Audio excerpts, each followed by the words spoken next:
They don't look like lottery winners.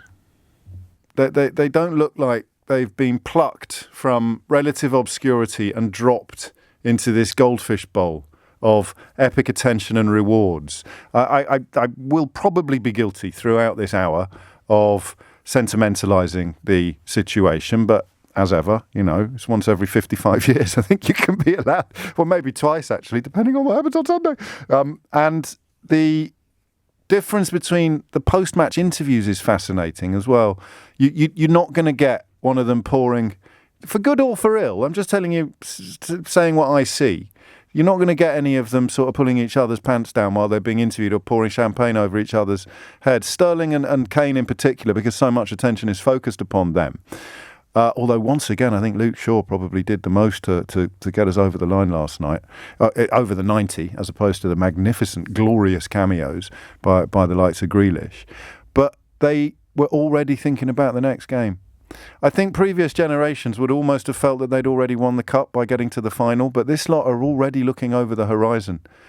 And that is really incredible to see. It's so, if I said un-English, it just means it's so at odds with the English tradition, with the England football team's tradition. The plucky loser, if you like, the kind of frustrated winners who never quite get over the line. This lot will not be happy unless they win the whole thing. There's not going to be any consolation prize for them in being the first team in 50-odd years to reach the final of a major international competition. And when I say they don't look like lottery winners, what I mean is I can see evidence of every rung of the ladder they've climbed on their hands and in their faces.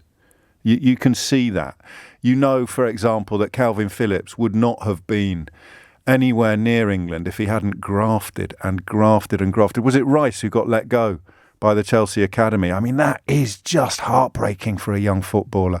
They are players who have, and Rashford talking, I know he didn't do much yesterday, but Rashford talking about having a panic attack when he was playing for the under-16s. They've been there.